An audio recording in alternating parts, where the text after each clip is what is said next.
Hey everyone, welcome to English Pod, where we make learning English fun with How I Met Your Mother. In this series, I'll break down keywords, slang, idioms, and cultural references from each episode to help you improve your English naturally. Watch before or after the episode to boost your understanding. Subscribe and turn on notifications. Let's dive in. Okay, so let's get right to it. We're going to unpack a word that I think we can all relate to. Humiliating. Oof. Our sources define it as causing someone to feel ashamed or foolish. Remember that scene Ted's talking about Marshall's old hairstyle? Vaguely, yeah. He uses humiliating to describe even discussing it. Have you ever felt that kind of like unwanted attention?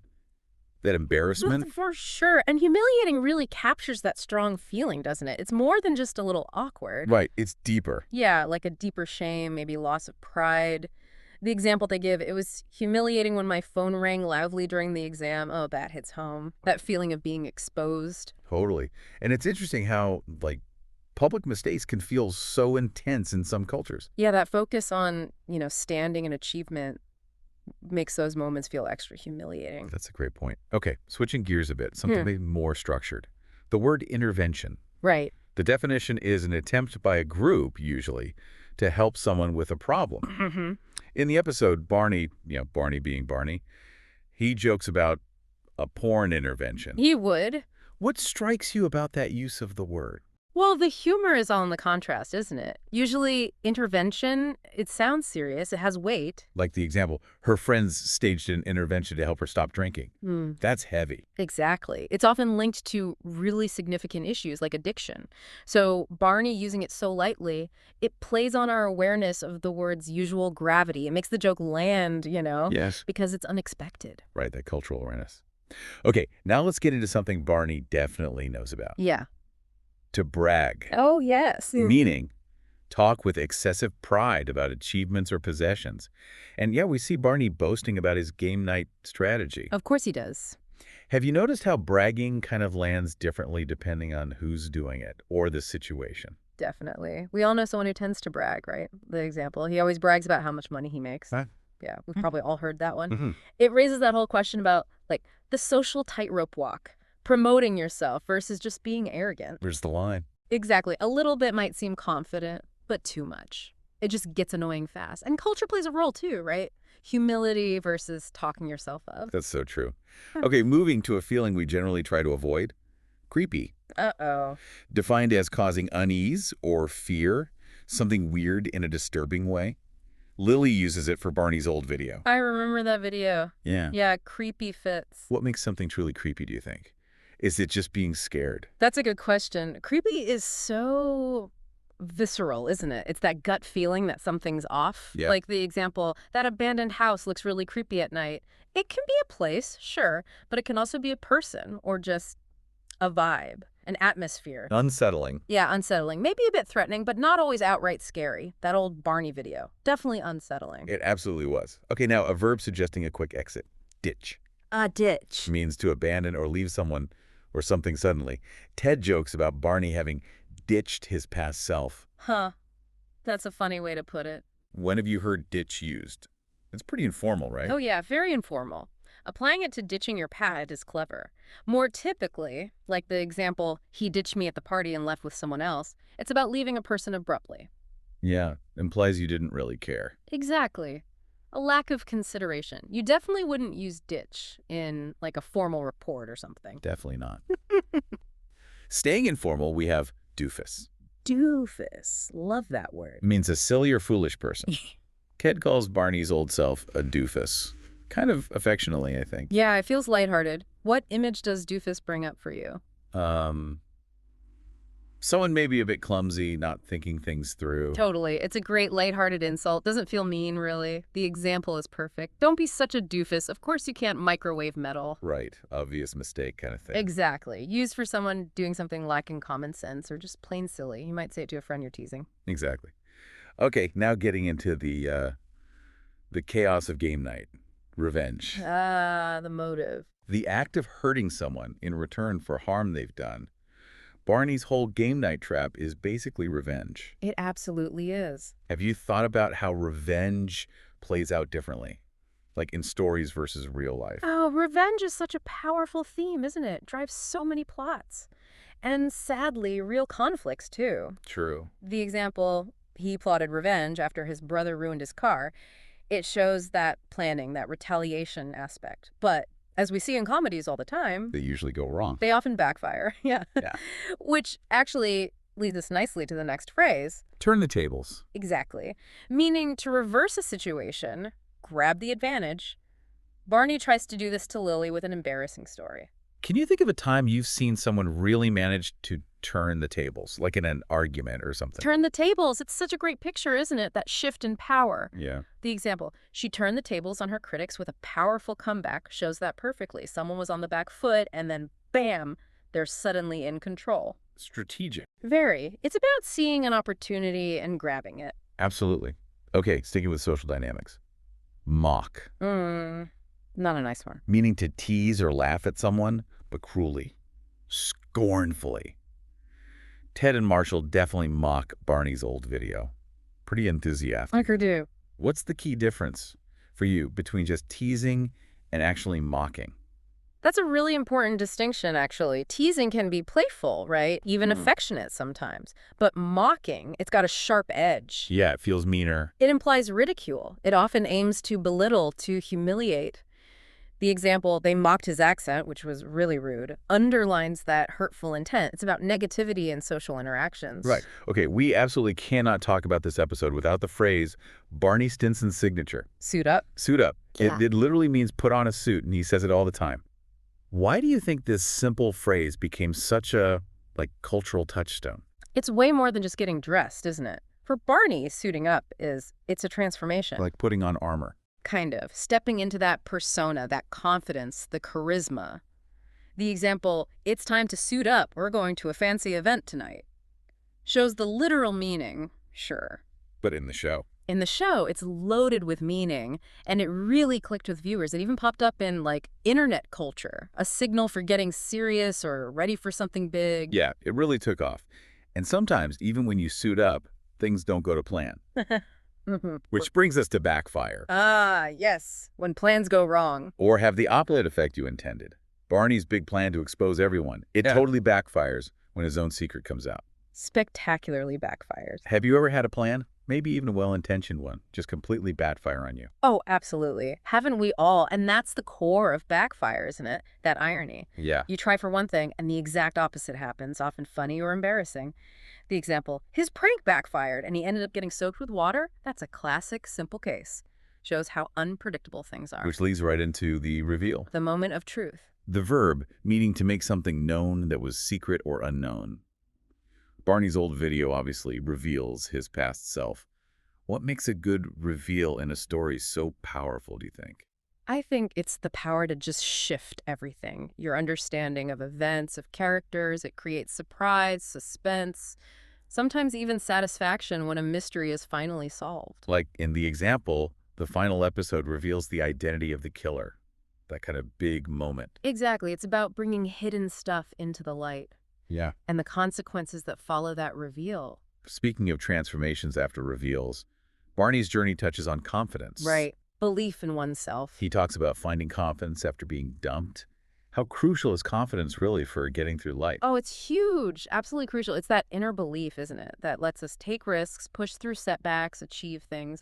Yeah. With Barney, he's projecting this massive confidence, but like you said, it comes from a place of past vulnerability. Right. It's layered. Very. The example, she spoke with confidence during her job interview, shows how that self-assurance can really lead to good outcomes. And what was the spark for Barney's change?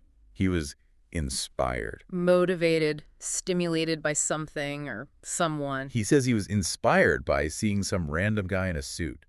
Have you ever been, unexpectedly inspired by something small? It's often the little things, isn't it? That moment for Barney, seeing the suit guy, it shows how outside things, even minor ones, can trigger a big internal shift. Yeah. Like the example, the speech inspired me to chase my dreams. That spark can lead to huge changes. Ultimately, though, Lily encourages Barney to find closure. Closure. With his past relationship with Shannon. It means that sense of resolution, finality after something emotional. Why is closure so important for moving forward, do you think? I think it's a really basic human need, isn't it? Especially after loss or heartbreak. It's about finding peace, understanding, So acceptance. you can let go. Exactly. Let go of the past, move forward without being dragged down by unresolved stuff. The example, she needed closure after the sudden breakup, really hits on that need for emotional well-being. Okay, let's switch gears. Phrasal verbs. This episode has tons. Let's start with bring up. Okay, bring up. Means to mention or start talking about a subject. Ted famously yells, "Why'd you have to bring that up?" when something embarrassing gets mentioned. Yes. When is it okay, or maybe not okay, to bring up something sensitive? Well, bring up is super common, right? Just introducing a topic. It can be totally neutral, like, I wanted to bring up the project timeline. Sure.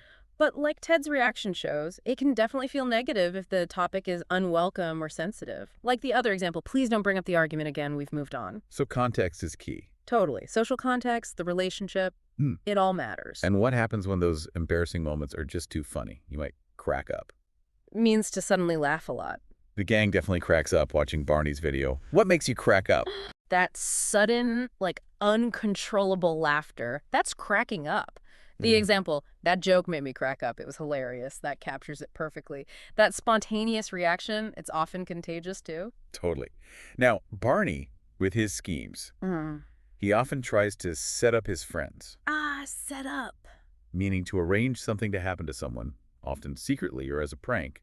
He absolutely sets up the gang by bringing that video to get back at them. Definitely an attempt at payback. Have you ever been set up, good or bad? Setting someone up, it can have different vibes, can it? It can be playful, like a harmless prank. The example, they set him up with a fake interview to prank him. That sounds fun, maybe. Maybe. But with Bernie, yeah, it feels more manipulative. He's orchestrating things to get a reaction. Right. And things don't always go as planned, as Marty finds out. Sometimes things turn out differently. Meaning, happen or develop in a particular way. Barney complains that things didn't turn out how he wanted with Shannon. Can you think of a time something turned out completely different than you expected? Oh, constantly. Turnout is all about the end result, isn't it? The outcome. Yeah. It can be positive, like, the party turned out better than I expected, or like Barney, when things just don't meet your hopes. Really highlights how unpredictable life can be. And sometimes, sadly, you might get blown off. Ouch. Yeah. Means to ignore or not take someone or something seriously. Barney definitely gets blown off by Shannon for the suit guy. He does. How does it feel to be blown off? And how can we avoid doing it? Being blown off. Yeah. Yeah, it stings. Rejection, dismissal, the example, he blew off my invitation to the meeting, shows that lack of respect, maybe? Or consideration? It's pretty informal language, too. Yeah, quite informal. And avoiding it, I guess just listening, acknowledging people, their ideas, their time. That's key. Good point. Shannon's exit is also quite abrupt. She takes off. Meaning to leave quickly, often without much explanation. Barney describes how she just took off with the suit guy. What makes someone take off suddenly? That sense of speed, urgency, maybe unexpectedness, that's take off. The example, as soon as it started raining, we took off for home, shows that need for a quick exit. Could be an emergency. Could be. Or change of plans. Or just, wanting to escape an awkward situation fast. Eventually, the truth about Barney's past has to come out. Meaning revealed or made known. The embarrassing truth about old Barney comes out via that video. Why do you think we use come out for revealing secrets? Interesting question. Maybe it suggests something emerging. Something hidden is now out in the open, like coming out of the dark, maybe? Yeah, that makes sense. It can be gradual, like things slowly unfolding, or sudden and dramatic. Like the example, the truth finally came out after years of hiding it. And as Lily advises, it's important to move on. Emotionally recover, go forward after something ends. She encourages Barney to move on from Shannon. How do you approach trying to move on from something tough? Oh, that's a big one. Move on captures that whole journey, doesn't it? Healing, accepting, letting go. Focusing on the future. Yeah, shifting focus forward. But as the example says, after the breakup, it took her months to move on. It often takes time. It's a process. Needs some self-compassion there. Definitely. Now, Barney, being Barney, he doesn't just move on passively. He tracks down Shannon years later. Meaning to find someone or something after a serious search. Have you ever had to track down something important that was lost or hard to find? Track down really implies effort, doesn't it? Hmm. Persistence, sometimes a real challenge. The example, he tracked down his childhood teacher after 20 years, shows that dedication. It does. And in his new persona, Barney decides to step up. Take action when needed, seize an opportunity. His new attitude is all about stepping up his game. What qualities are needed when someone decides to step up? Initiative, I think. Responsibility, rising to a challenge, being proactive. Courage, maybe. Yeah. The example, when the team needed a leader, she stepped up, shows that willingness to take charge, make a difference. Okay, let's hit some of those classic Yima-style phrases first. It's payback time. Ah, yes. Time for revenge. Barney definitely hints at feeling this way towards his friends during game night. What situations might lead someone to declare it's payback time? It's pretty dramatic, isn't it? A clear signal. I'm getting you back for something. Right. The example, after years of teasing, it's finally payback time, captures that feeling of delayed justice, maybe. Settling a score. Sometimes life gives you a surprise and you might say, what are the odds? Expressing surprise at a coincidence, right? Ted says this after a twist in Barney's story. Ever had a real what are the odds moment yourself? Oh, yeah. Those moments of just total coincidence are amazing. What are the odds? Captures that astonishment. Something seems so improbable. Like the example, we ran into each other in Paris, what are the odds? Yeah. That kind of crazy chance meeting. Exactly. Highly unlikely situations. When something really interesting or funny happens, you might say, get a load of this. Marshall definitely says this with a grin while playing Barney's tape, drawing everyone's attention. When you say, get a load of this, what reaction are you usually going for? You want people to look. Right. Pay attention. Yeah. You're pointing something out you find noteworthy, maybe funny, surprising, unbelievable. Like the example, get a load of this guy trying to dance. Exactly. Sharing something amusing or remarkable, wanting others to react to. And when a prank or plan backfires beautifully, you might say, the joke's on you. Barney probably thought he was saying that at first, but then... Nope. The tables turned. What makes the joke's on you so satisfying to say or hear? It's that perfect ironic reversal, isn't it? The person trying to be clever or mean ends up looking foolish themselves. Yeah. The example, you thought you tricked me, but the joke's on you, captures that perfectly. The satisfaction of seeing things flipped. Finally, we have come clean. Meaning to confess, admit the truth. Barney sort of does come clean about his past, how it shaped him. Why is it often hard but also important for people to come clean? Well, coming clean means being honest. Vulnerable, right? Revealing something hidden, maybe out of fear of judgment. Like the example, he finally came clean about breaking the vase, admitting fault. Yeah, a simple act of owning up. For Barney, it's a bigger emotional reveal. And while it's tough, that honesty, it can often lead to more understanding, better connection with others. And there you have it, a really deep dive into the vocabulary and phrases of just one How I Met Your Mother episode. Okay, let's jump in. First cultural point. Doogie Howser, Ted says, watching Barney's old tape. Doogie Howser, MD. Right. Okay, so for anyone who maybe doesn't remember, Doogie Howser, MD, was this popular TV show, late 80s, early 90s. Yeah, about a kid doctor. A literal teenage genius who was already a doctor. And the really fun part, the meta joke.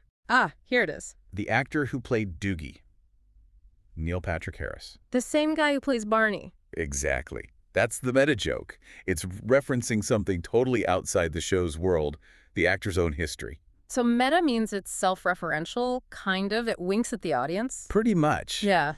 It adds this extra layer of humor if you know the actor's past role. It's like an inside joke with the viewers who remember him as Doogie. Right, those of us who saw him as a kid doctor first. Uh-huh. And the source gives a good example of how you might use it, like, he's such a genius kid, people call him Doogie Howser. It's like a shorthand for super smart young person. Exactly. Culturally understood. Makes sense. Okay, so from Doogie to something quite different. Enron, Barney says, I've got a stock tip. Enron. Oh boy. Yeah, Enron, that one's heavy. For listeners who might not recall, what was Enron? Enron was this huge American energy company, absolutely massive. But it collapsed, like, spectacularly back in 2001. Tis a fraud, right? Massive corporate fraud. It became this huge symbol of, well, financial corruption and disaster. So when Barney gives Enron as a stock tip, that's irony. Deep irony. It's funny precisely because suggesting Enron as a good investment is completely absurd given its history. It was a total catastrophe. So irony is saying the opposite of what's true for a fact. Right. And the source uses that great analogy. Giving someone an Enron stock tip is like suggesting they buy a sinking ship. Yeah, that paints a picture. Utterly hopeless. And the humor comes from Barney's, clueless confidence versus the grim reality everyone knows. It's a cultural touchstone for financial ruin, really. Okay, shifting gears now, something maybe a bit lighter. The Price is Right. Barney spins around, it's like The Price is Right. Ah, yes. The Price is Right. Such an iconic American game show. Still running, isn't it? I think so. It's been on forever. And it's known for that high energy, super enthusiastic contestants, often really over-the-top reactions. Right, like people losing their minds over a new washing machine. Exactly. So Barney referencing it captures that sort of exaggerated, almost slightly absurd game show energy. It fits his personality, doesn't it? It really does. So you could say, like the example, he walked into the room like he was on The Price is Right. Uh-huh. And you'd instantly get it. You'd picture someone making a big dramatic entrance. It's a shared cultural image. Very efficient. Okay, and speaking of Barney, we have to talk about Suit Up. Can't talk Barney without it. He says, from that day on, I would always suit up. What's the deal with this phrase? It's more than just clothes, right? Oh, absolutely. Suit up became his whole philosophy. It wasn't just about putting on a suit. It was about looking sharp, being confident, being ready for anything, especially, meeting women. It's his mantra. Definitely. In this show, it's a running gag, totally defines his character. And honestly, it's kind of leaked into real life, too. People use it humorously. Yeah, you hear it sometimes. Like the example, before the party, Barney told everyone to suit up. Simple, direct. And instantly recognizable because of the show. It shows how a catchphrase can really stick. Okay, next stop, the 80s again. The Karate Kid. Barney strikes a pose, says he's like the Karate Kid. Another classic. The 1984 movie, right? Yeah. Kid learns martial arts from the maintenance guy. Wax on, wax off. That's the one. It's the ultimate underdog story. Lots of training montages. So referencing it means training, transformation. Yeah, exactly. Yeah. It usually implies someone going through intense training, maybe learning a new skill, or an underdog facing a challenge. Think training montage. So if someone says he trained all summer like the Karate Kid, you picture someone really working hard. Instantly.